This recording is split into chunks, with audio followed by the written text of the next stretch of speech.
I'm not dirty. Onze special guest is Brits historicus Martin King.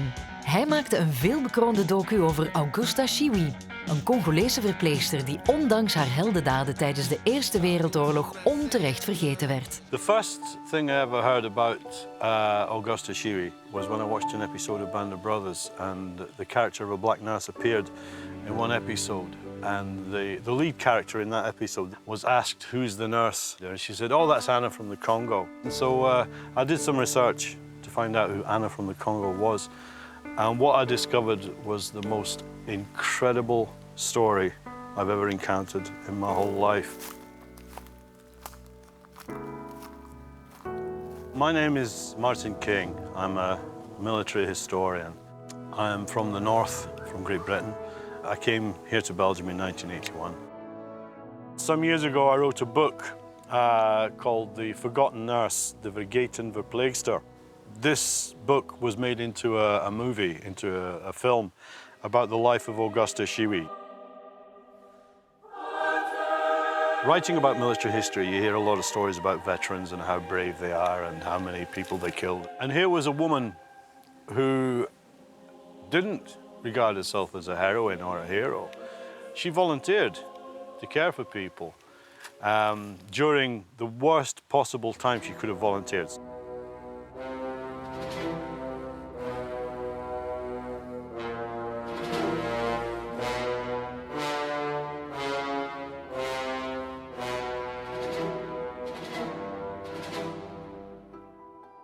He actually volunteered to go out to the battlefield to bring back wounded men on more than one occasion.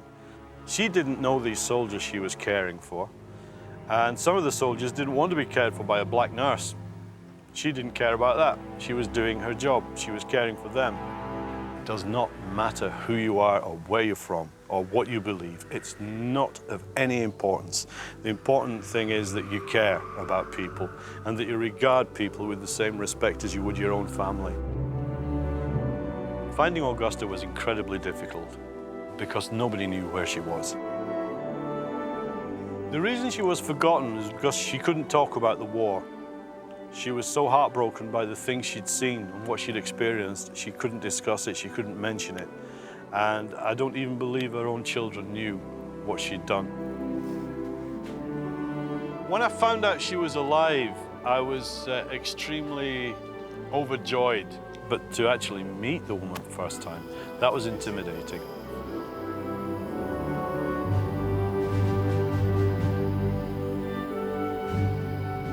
Of course, it stirs something in me every time I see that woman because I know what she did. You know, I hope 100 years from now, people are still talking about the Angel of Bastogne because she's here and you've seen her.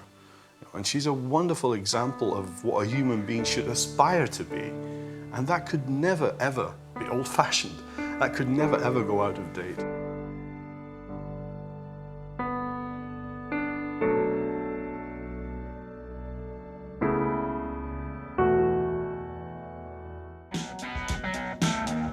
Tijd voor een kleine Vlaamse update.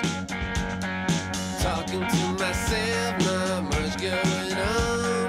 When Mississippi lifeguards give me a call, they say Gloria,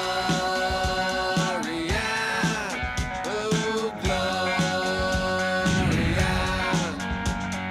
Found this bottled letter, sender unknown. Addresses to you, boy, what should we do? I say Gloria.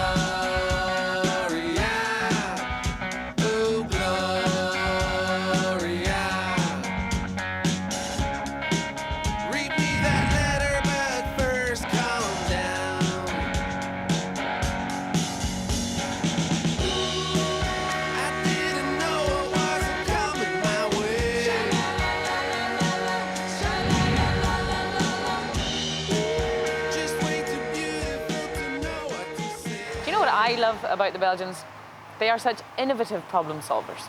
There is no budget too small.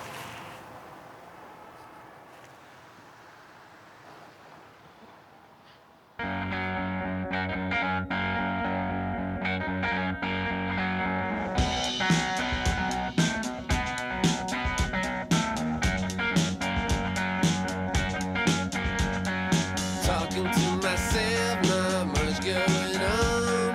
When Mississippi lifeguards give me a call, they say Gloria, oh Gloria. Found this bottled letter, sender unknown. Addresses to you, boy, what should we do? I say Gloria, oh Gloria.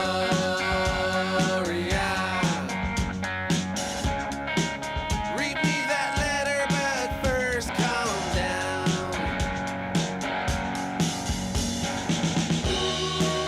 I didn't know it wasn't coming my way.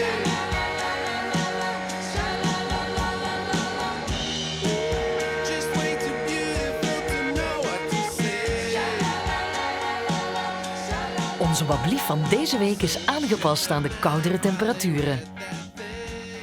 Good evening. Today we take you to the realm of all things cool by explaining you the word frigo. Now, you might have noticed the discrepancies between the more or less official Dutch, which you hear on radio or TV or read in a newspaper, and what us Flemish people stubbornly make of that. Now, this here appliance is officially called an ijskast or koelkast, but nobody uses that word. We say frigo. Now, inside the frigo, you may find this little delicacy, the ice cream bar. I'll get to the official Dutch version of this one in a minute, but everybody in Flanders says that this is a frisco.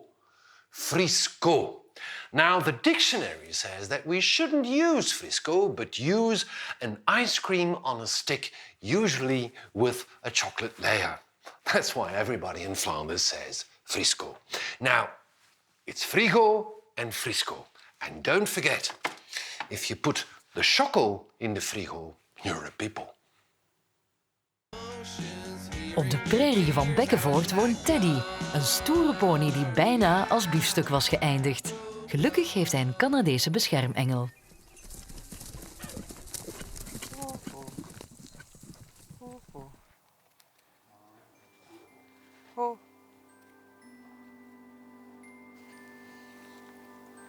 Get out of my space, come on.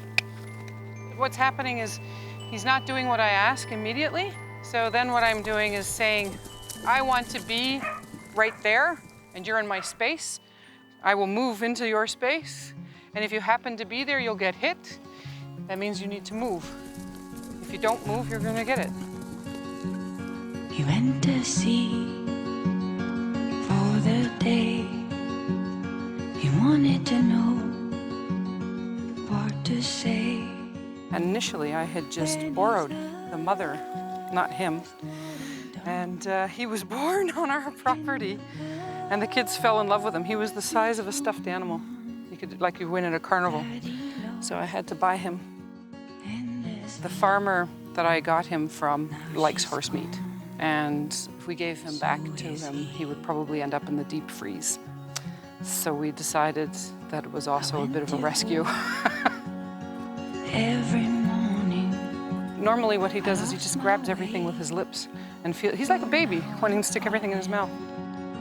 What you said in my arms. It would be kind of cool to take the kids to school in a horse and buggy. So we are in the process this summer of teaching him to pull the buggy. He's very short.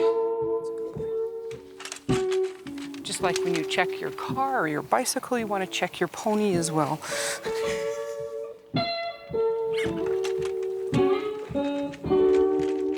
That's it. Good boy. Walk on, Teddy. The room had no table fan. Red telephone Sarah. and here staying There you go. Good boy. And this is the way it should always be. When you let go of a horse, you should never let them run off, because you know how some people, they let them go and the horse goes belting away?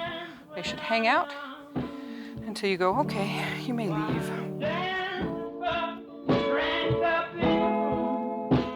feeling like a big black toe in the light.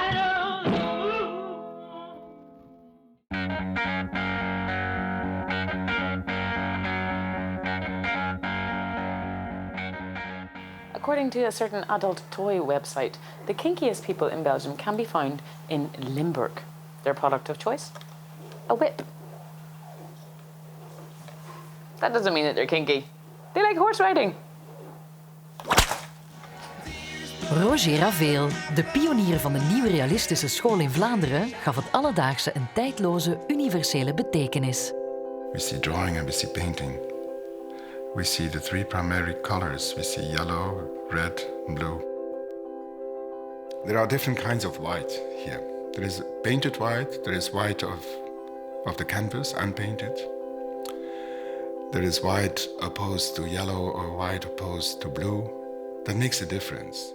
But it has a lot to do with the perception of how materials are very often transformed through the light that they get.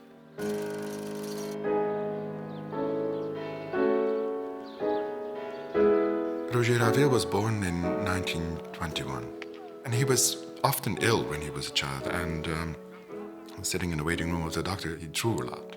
And one of these drawings was a brilliant self-portrait and was recognized. The mother of Ravel was then encouraged by these reactions to support her son to become an artist. Every painting, every drawing that Ravel has made is about what he sees. And since he was most of the time in Machelen aan de Leie, that's what we see in his work. Anything is worth to be painted or drawn. So the subject really doesn't matter. That is very typical for Ravel. He was a painter who really liked it to have people around him when he was working. He was really a showman always, and when he did that, could really act as... Once he just had made a painting in the studio, and he was looking at it, and he said, I had to lie down. It was so overwhelming. It was so... But he always said that in an ironic way, but he meant it. Roger Ravel is, for me personally, someone who I admire as an artist and who I also admire as a human being. He was very concerned about environment, about nature, and he undertook actions, artistic actions, to make people aware of what was going wrong.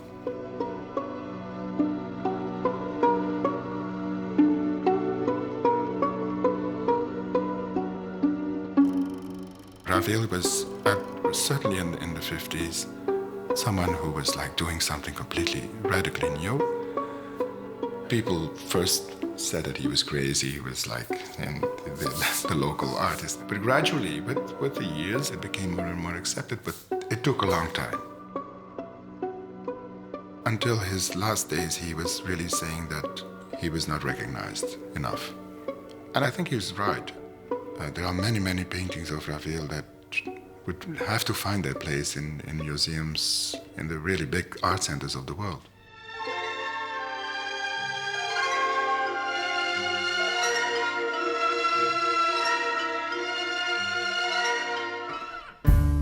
België heeft er sinds kort een nieuwe expat bij, Björn uit IJsland. Wekelijks schrijft hij brieven naar huis over zijn avonturen in onze kleine regio. Een exclusieve kijk in de correspondentie naar zijn papa.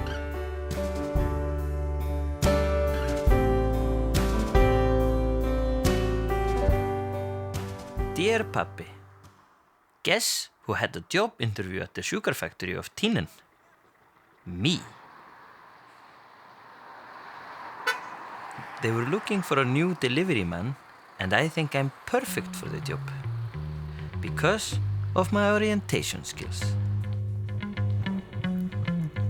I had some trouble finding the office of the manager, but I did find a guy in a car. He must be the manager or something. He asked if I was the delivery man. I said yes, and then he gave me a package. All I had to do was to get the package to the manager's cousin. He just told me not to fuck up. No fuck up. I was really happy I had the job. But then I fucked up.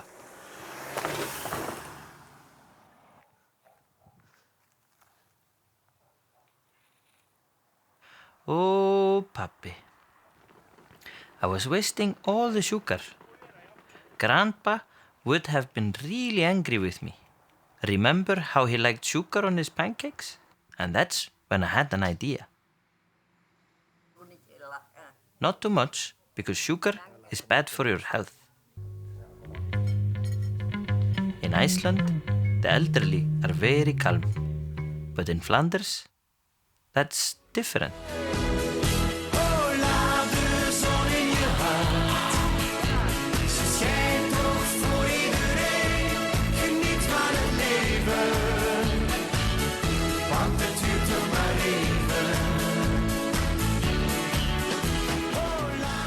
We had a lot of fun, but they ate all the sugar, and I had to get back to the job. My manager's cousin was waiting for me with 3 of his friends.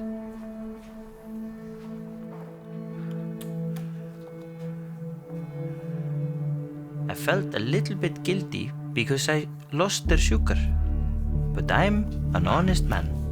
So I bought them a new package with my own money. Wat is dat voor zeven manneke? Wat is dat? Denk dat wij kleine mannen zijn of zo? Wat is ons spul, jongen?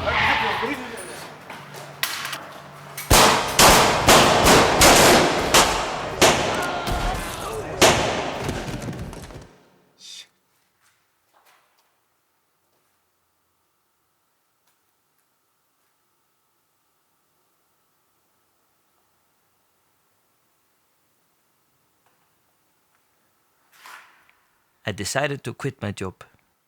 I sensed some awkward tension.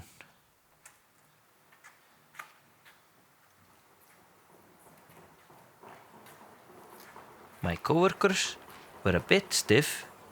Also, they take sugar way too serious. Stort knús, Björn.